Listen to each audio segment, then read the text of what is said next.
It was during the most important gathering of the year in the village, the annual harvest festival, that it happened. Nwakego, the beautiful girl everyone adored, was walking through the bustling marketplace, her heart racing with excitement for the grand feast. The air was filled with laughter, music, and the rich scent of roasted yam and fish. The whole village had come together to celebrate, and Nwakego was the shining star of the event. But then it struck. A deafening noise so loud, so sudden, that the music seemed to stop. A wave of silence washed over the crowd. Every pair of eyes turned, all fixed on the source of the sound.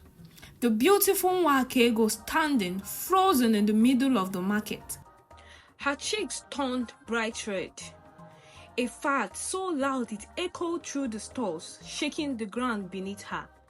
It was a sound so explosive, so unthinkable, that even the elders stopped in their tracks, their eyes widening in shock.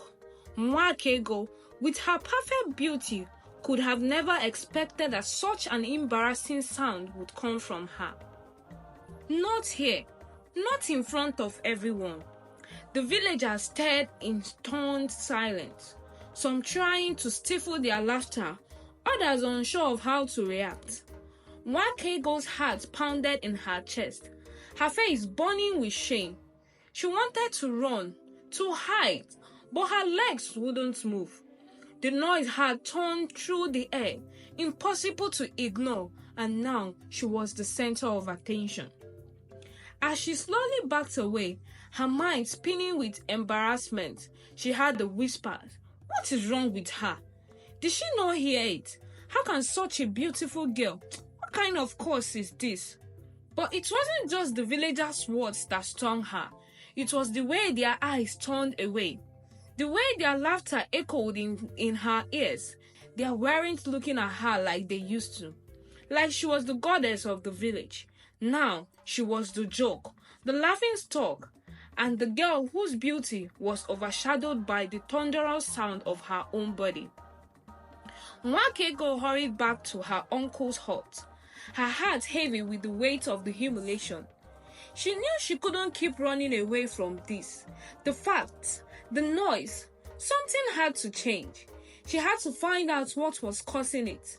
Why did this happen? Why was she cursed with this affliction that threatened to ruin her life? And so, as the night fell, Nwakego made the decision she would uncover the truth. She would find out the answer no matter what it cost. The sun set slowly behind the hills, casting a deep orange glow across the village. Nwakego hurried through the dimly lit streets, her feet barely touching the ground, as she raced towards Uncle Obioma's hut. The whispers still echoed in her mind, the judgment, the laughter, the awkward glances. She tried to push it all away, but it clung to her like the thick dust that coated the roads after a dry season. She reached her uncle's hut, its small structure hidden in the shadows of the larger village homes. It stood alone, away from the main cluster of the houses, surrounded by towering trees and a thick line of bushes.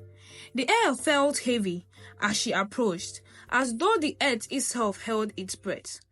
Her uncle had always been a man of great wisdom. His hands had healed many, and his heart had loved even more. Nwakego had never known a man more gentle than he. But now, she didn't know what to expect. What could he say about the curse that had hung over her life for so long? Uncle Obioma was sitting outside his hut, his back to the door. His broad shoulders were slumped, and his usually calm demeanor seemed troubled, as if the world weighed heavily on him. Nwakego paused, watching him for a moment, gathering her thoughts. The evening air was so cool, but her skin felt hot with the memories of the festival. She pushed open the door and stepped inside. "Uncle," she said softly, "not sure how to begin. I need to talk to you, please." Obioma turned his head slowly. His eyes were tired, deep circles beneath them, showing signs of age that hadn't been there before. He smiled weakly at her, but there was something in his expression that made Nwakego's chest tighten. He knew she realized. He knew what had happened. "I have been waiting for this moment, Nwakego," Obioma said gently. "I feared you did come asking son. Sit with me, child." Nwakego sat beside him on the mat. Her hands clasped tightly in her laps. She could feel the weight of the silence between them, and the tension in the air seemed to thicken with every passing second. Finally she spoke, her voice trembling, despite her attempt to remain composed. Why, uncle?" Her voice cracked. "Why have I been cursed like this? Why can't I stop the sound? It's ruining my life. Why did it happen to me?" Obioma sighed deeply. His eyes clouded with regret. He reached out, placing a hand gently on her shoulder. "My dear Nwakego, you have been through so much, and I wish with all my heart that I could have protected you from all this. This curse was not of your doing, it's mine." Obioma's face tightened as he looked away, his hands shaking slightly. "Many years ago, before you were born, I made a grave mistake. I sought power, wealth, influence, status in my desperation. I made a deal with a powerful spirit in the forest. A spirit promised to grant me all the things I desired in exchange for a sacrifice." Nwakego's breath caught in her throat. "A sacrifice? What kind of sacrifice?" "The spirits asked me for something precious, something that would bind the power it gave me to my soul. I didn't know what I was getting into. Nwakego, I thought I could control the bargain, but I was wrong. The price was worth more than what I thought." Nwakego felt a chill run down her spine as Obioma's words began to sink in. "What did the spirits ask for, uncle? Please tell me." Obioma's voice dropped to a whisper, as if the words themselves might betray him. "I chose you, Nwakego. It took something from you, your peace, your comfort, and it placed a curse upon you. The loud facts. They are the result of the spirit's price. I am so sorry. I never imagined it would come to this."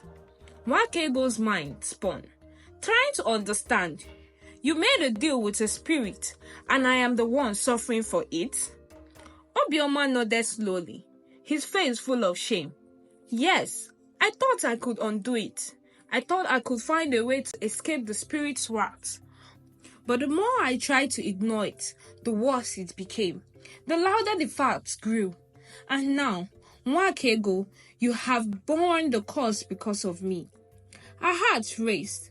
The realization that her uncle, the one person that she trusted above all else, had unknowingly condemned her to this torment, was too much for her to bear.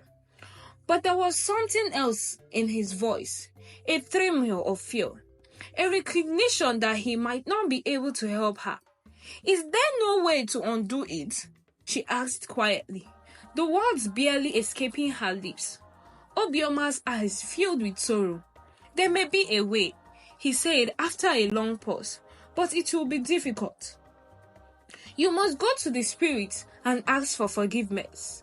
You must face the consequences of my action. If the spirit is merciful, it may ask for more from you." Nwakego swallowed hard, the weight of the situation crashing down on her. Could she really confront the spirit? Could she risk even more, knowing how much pain the cause already has caused her? But she looked at her uncle, his face full of regret, his hands trembling as he spoke. She realized that this was the only way forward. "I will do it," she said, her voice firm, though her heart was heavy with fear. "I will go to the spirit. I will do whatever it takes." The journey to the spirit's sacred grove was strenuous, more difficult than Nwakego had imagined. The path wound through darkness forests, over sharp rocks, and dull thick underbrushes.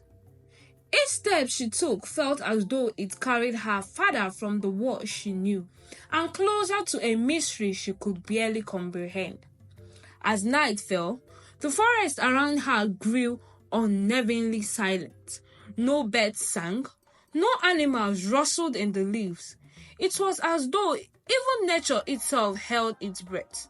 The air grew thick, cold, and Wakego could feel the weight of something ancient and powerful surrounding her. Finally, after hours of walking, she reached the grove. It was a place unlike any other she had ever seen. Massive trees rose up on all sides, then twisted branches reaching high into the sky. In the center of the grove stood a huge altar, battered in a strange glow. And then she saw it. A figure emerged from the shadows, tall, dark, and formless. Its eyes glowed like red ambers, piercing the night. Wakego's heart thundered in her chest, and she took a hesitant step forward. "You have come." The spirit's voices rumbled, deep and the otherworldly. "What do you seek?" "I seek forgiveness," Wakego said, her voice steady, despite the fear that burned inside her. "I ask that you leave the curse you have placed on me." The spirit studied her, its red eyes glowing lighter with each passing moment. "You have come to me, not of your own doings, but because of the actions of another. Your uncle made a bargain with me, and you, child, you must bear the consequences." Wakego knelt before the spirit, her heart pounding. "Please, I beg you," she said, her voice breaking. "Lift the curse. I don't want to live like this anymore. Please, I beg you, release me." The spirit was silent for a long time, the air thick with tension. Finally, it spoke. "Your uncle's price has been paid. The curse will be lifted. But know this, death is never truly erased. You must walk the path of humility, for in humility there is strength." The red glow around the spirits faded, and for the first time in years, Wakego felt the heavy burden of the curse lift from her shoulders. She stood up, her heart lighter than it had been in a long time. As she made her way back to the village, the sound that had tormented her were gone. Her steps were silent, and the world around her seemed brighter. When she returned to the villagers no longer whispered behind her back. She was no longer the girl with the curse. She was simply Wakego, the girl who had faced the spirits and came out stronger. As for her uncle, although his body had dried, his spirit was lighter. He had paid the price, and Wakego had forgiven him, understanding that some debts are never fully paid. We have come to the end of this captivating African tale.